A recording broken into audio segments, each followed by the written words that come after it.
We live in a world surrounded by plastics, some more visible than others. Every piece of plastic ever made is either incinerated or is still around us, in landfills, in the ocean, and even in our bodies, in the form of microplastics. Recent studies have found microplastics in human blood, in lungs, and in the uteruses for the first time. It is a sobering fact of life that if you continue down the same path, by 2045, everything the global population eats, breathes, and touches will be contaminated with harmful microplastics. I'm Daphna. I'm the CEO of tipa, an innovative packaging company dedicated to helping the planet. Join me as I reveal the awful truth about how microplastics are affecting the world we all share, and how we as a company are determined to be part of the solution.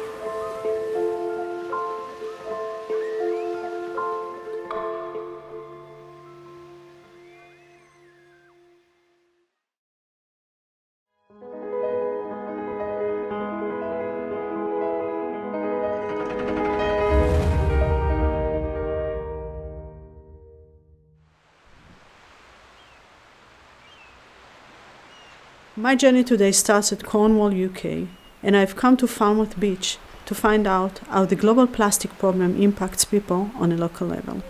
Finally meeting you. I moved down here 6 years ago, and I just started walking on the beaches with my dogs, and I started noticing plastic and rubbish, which I was horrified really to see it. So I just sort of said, who wants to come and join me for a beach clean? So it's just grown from there. Last year alone, 2022, I ran 14 events. Wow. I had 385 people turned up over that 12 months. And we collected 291.4 kilos of rubbish.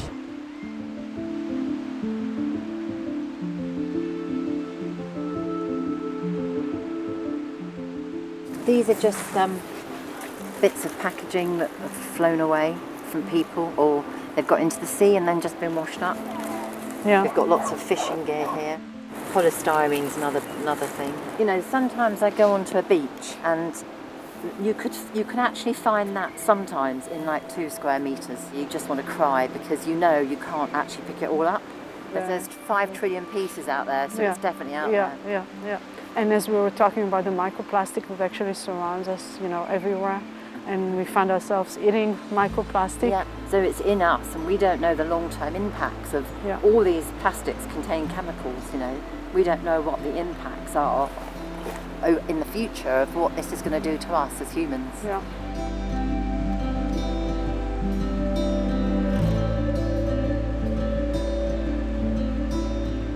What do you think about the plastic crisis, the global one?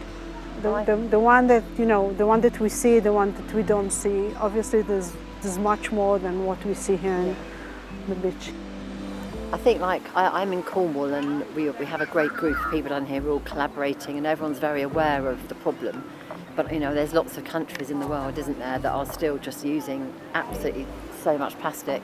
It's going in the rivers, it's going into the sea, it's affecting human health, it's killing the animals out there, it's getting into the fish.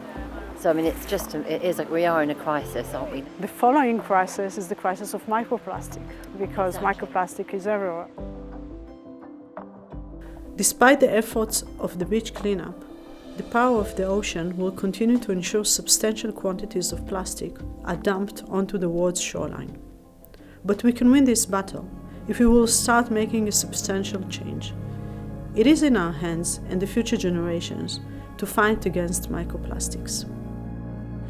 And that's why I'm here at Falmouth University to discuss with students how a business like tipa is aiming to tackle the plastic waste and the microplastics problem. I had a discussion with one of my children about the plastic bottles they used to take to school back then. And after a discussion of what do you do with the bottle and understanding that the plastic actually doesn't go anywhere, and then I thought, okay, why won't we create a package that is like nature creation, like an orange peel, like a banana peel. This is a circular economy approach. And this circular economy approach was created by nature.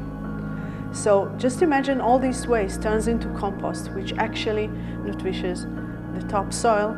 which means they can be treated as any other organic material.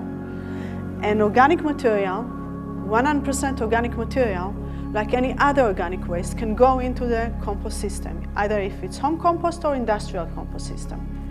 And that's what happens within up to 6 months. It starts as a package, and then it starts to disintegrate, to break down to very small parts. And then the small parts continue to disintegrate, and then at a certain point when the parts are pretty small, they're consumed by bacteria that is in the compost. And the bacteria eats the microplastics and creates a soil, a pure soil.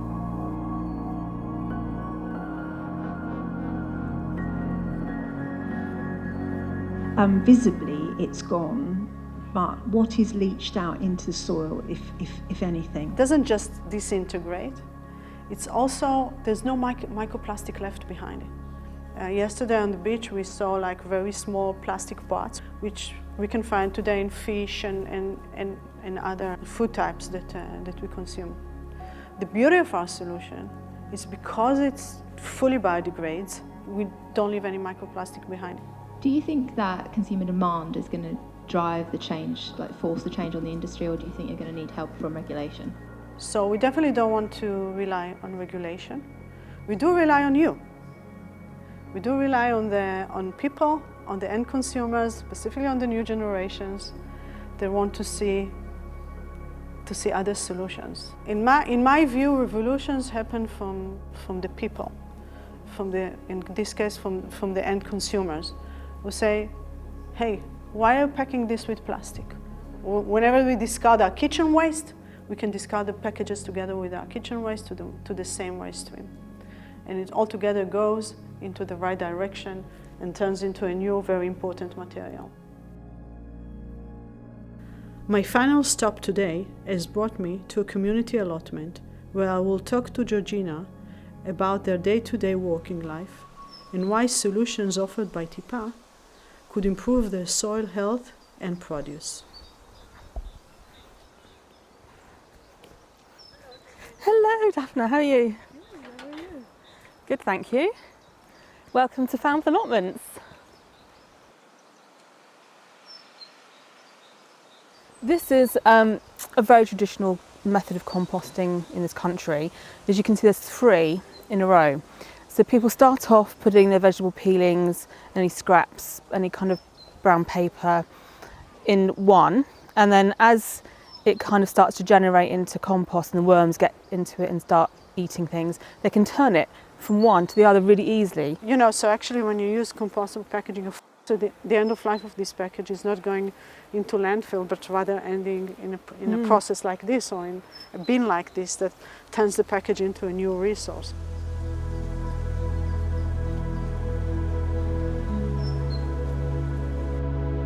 Do you find the compost useful for your garden and for the produce? Oh, absolutely. Yeah, it has many uses.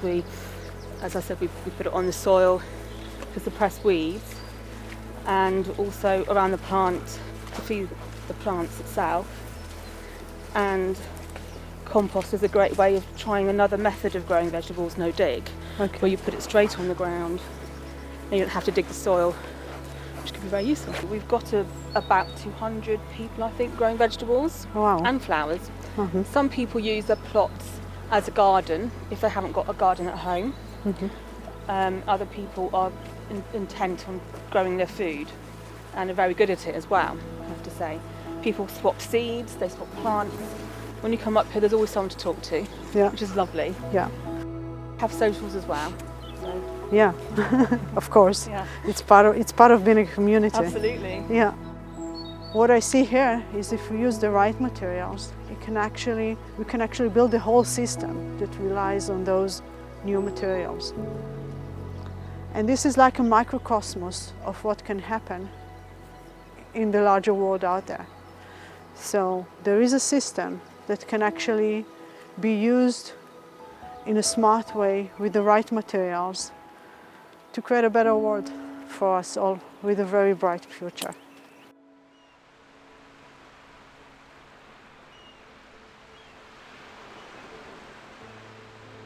So overall, I had a good journey. First of all, I visited this beautiful place and understood that people are dealing with the same challenges as we do, trying to solve a huge problem to the world. I met these wonderful people, the students in the university, Carol, Georgina. It was very, I would say, eye-opening for me to understand that there is a solution, a circular economy solution. So we will provide the packaging solutions and people will take it to compost and will save the ocean and will clean the shores. And it gives me actually hope that once we do it together and once the solutions are out there and people are willing to use the solutions, then there's a path forward and to change and to solve the fast-growing problem of plastic. I find it very encouraging for me, knowing that people are actually investigating, learning, challenging and solving major problems in our lives, which will enable us to leave a better world to the next generations.